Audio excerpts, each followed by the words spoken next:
going to take you to the traditional approach of tenses that, okay, this is what is simple present tense, this is what is present continuous, and that is when helping verbs will come into the picture. Helping verbs, what is that, Hina? Helping verb means when you don't have the main verb or main action in the sentence, helping verbs come into the picture to help a sentence. Why do we have 12 tenses in total when there are only 3 time zones? Why not just 3 main tenses?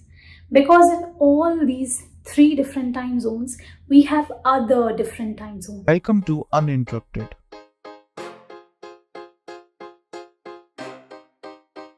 where communication means no interruption.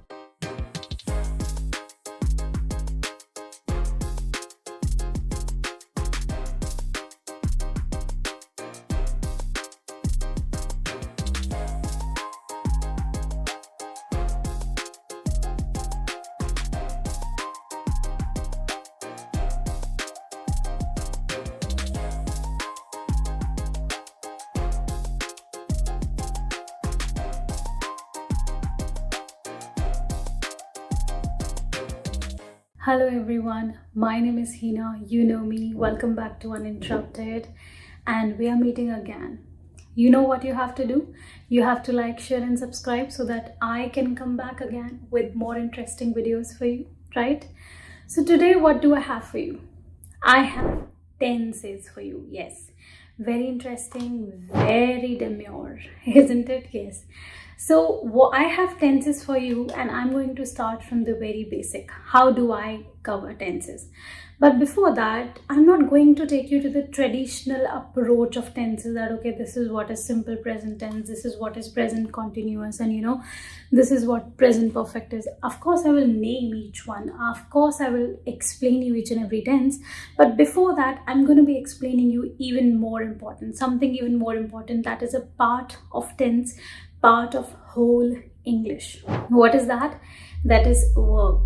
So before taking you towards tenses, now in this video I may not discuss tenses but this video is going to build the foundation of tenses for you because I will be explaining you verb in this tenses, and from here on everything that I teach you will take you towards the end of tenses, and by the time I'm done with explaining you verbs, you'll be like, oh, I understand tenses. Thank you, Hina. Right? Yes. So, what is verb? What do you understand by verb? Verb is action in English, right? I am standing, I'm talking, you're listening, you are talking, you're sitting, you're standing. Sitting, standing, talking, listening, everything is in action, right? I'm moving my hands. Moving is action. Everything that is action is a verb in English. Verb is equal to action or state of being. What is state of being? Do you think we need action to perform everything? Do you think we need action in every single sentence? No. What if I say I'm a girl? Where's the action here? I'm a girl. That is my state of being. I as a girl can do a lot of actions, but I am a girl, there is no action in this sentence because that is my state of being. That is my state of identity, right? That is also verb. Yeah. Let me clear it out for you. So when I say state of being, that means not every sentence has proper action in it. Still there is verb. And that is when it comes to the picture that verb has different forms. One is main verb, that is first form of the verb. Then we have second form and third form of the verb, like that, right? In some words or some actions, the verb may change in all 3 forms, like go, went, gone. You don't have to worry about what does the second form do and first form and third form do. I'm going to come there. Don't worry, okay? Just listen to me step by step. So in some forms, verb may change in all 3 forms, like go, went, gone. In other words, it may not, like cut, cut, cut. Cut is same in all 3 forms, right? So there are 3 forms of the verb, and there is a main verb, that is the action happening, any action. Dance, sing, paint, eat, that is main verb. Unchanged action. Action in its natural form is main verb. Then, but when there is no main verb, like there's a sentence I talked about, like, I'm a girl. When I said I'm a girl, he's a boy, there's no main verb here. There's no action happening. But still there's a verb. Why? How? Because there is no sentence possible in English without a verb. Shocking, right? You cannot form any sentence in English, smallest of the sentence in English, without a verb. Not possible. Verb is the most important part of English. So when I say that you cannot form a sentence without verb in English, that means we need something other than the main verb also, because there's no action happening in this sentence. I'm a girl, he's a boy. What is the action? That is when helping verbs will come into the picture. Helping verbs, what is that, Hina? Helping verb means when you don't have the main verb or main action in the sentence, helping verbs come into the picture to help a sentence or help completing a sentence. Helping verbs are even there when there is main verb, all right? Like he is dancing. Dancing is the main verb. There is still helping verb there. That is. Why? Because it is helping to finish the sentence or to complete the action, all right? Or to complete the state of being. That is what helping verb does. So what are these helping verbs? It is MR, was, were, has, have. All of these are helping verbs and more, will, shall, all right? So I'll come to the helping verbs. I'll explain you helping verbs first one by one so that you can understand how to form sentences and complete actions. Now, when we talk about actions, there are 3 time zones the action is happening in. 3 major time zones when the action is happening. I'm doing something right now, or I'm doing something these days at present. That is present time zone, right? I'm talking to you. That is present. I am preparing for exams these days. That is present. I finished something already yesterday, last week, last month, last year. That is past. Something that is done, something that is happening is present, in present, and something that will happen. It has still not happened. That is future. So there are 3 major time zones that you will get to understand in tenses, and 3 major time zones where verb is taking place. Action is happening. What are those three time zones? Present, past, future. But why do we have 12 tenses in total when there are only 3 time zones? Why not just 3 main tenses? Because in all these 3 different time zones, we have other different time zones. Like if I talk about present, something that I'm doing right now is also present. Something that I'm doing these days is also present, right? Yeah, something that I started in past and still ongoing is also present.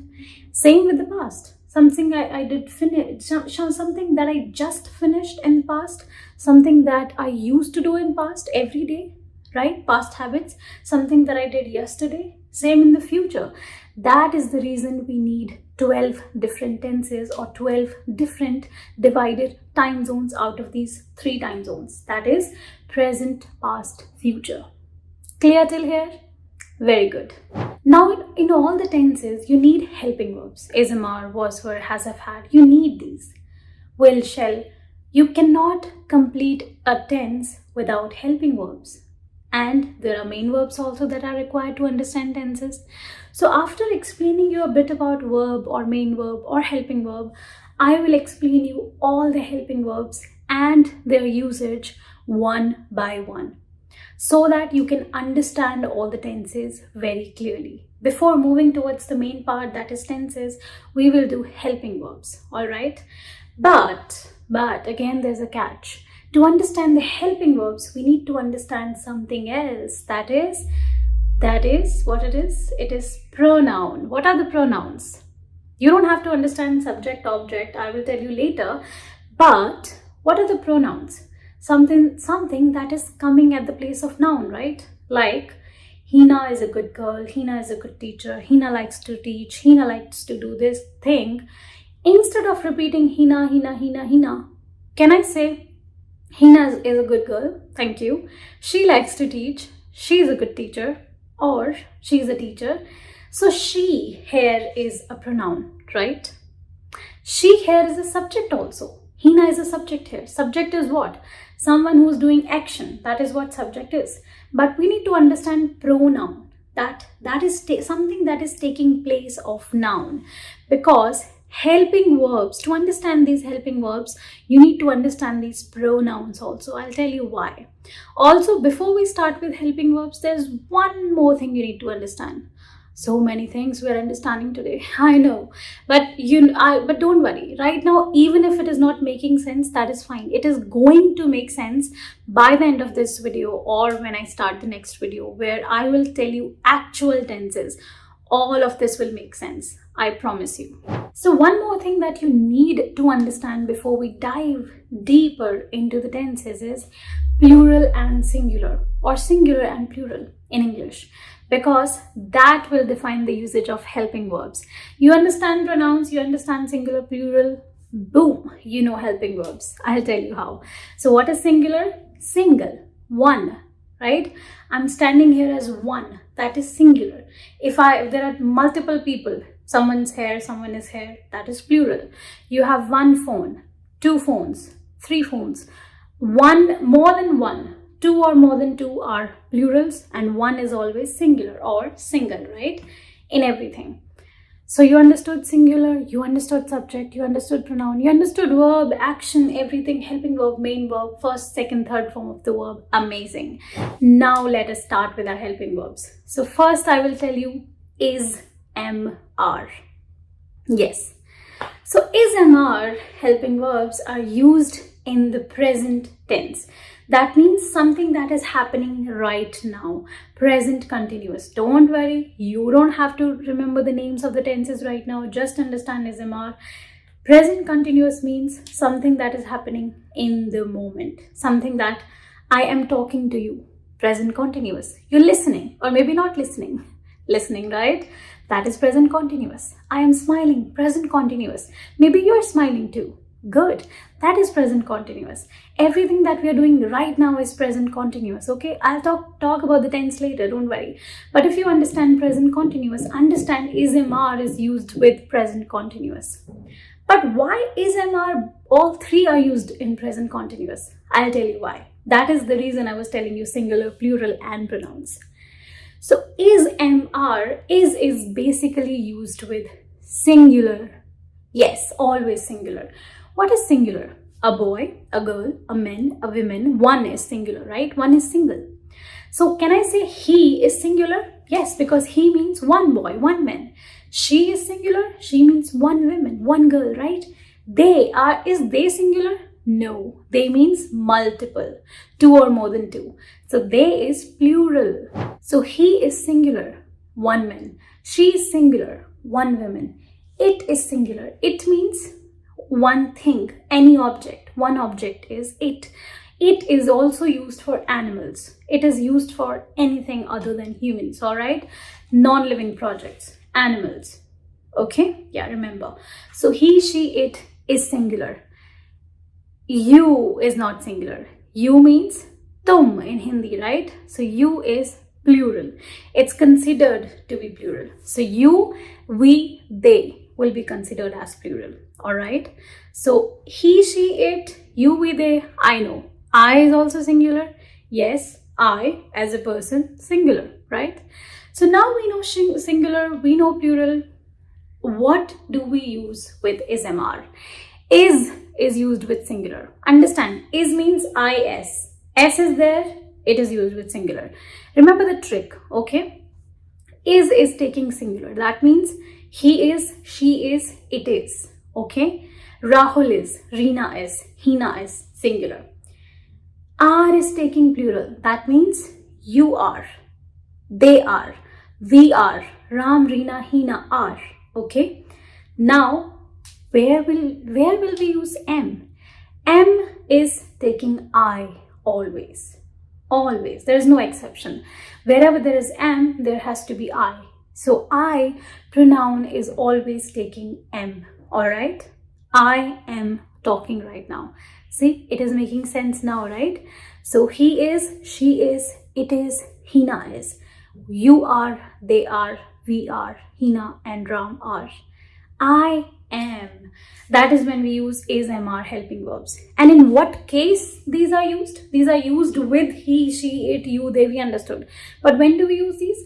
We use these in present continuous, something that is happening in the moment, right now, right? What are you doing right now, Rahul? Oh, I'm listening to you, Hina. Yes. What are you doing? You are you, right? I'm using are with you. You will say I am. You're using am and I with am, right? That is what you will. That is how we'll use is, am, are. If you understood is, am, are helping verbs, I will clear was, were, has, have, had for you by the next session. And after that, tenses are going to be so easy. I'm telling you, so easy for you that you will be like, oh wow, I wish I knew this earlier. All right. So I'm going to bring tenses for you. So you know what you have to do, because tenses are important. You wanted to learn tenses. I am bringing tenses on your request. What you have to do, you have to like, share, subscribe. All right. So that I can come back again with further helping verbs, with further tenses, with practice sheets, with a lot, right?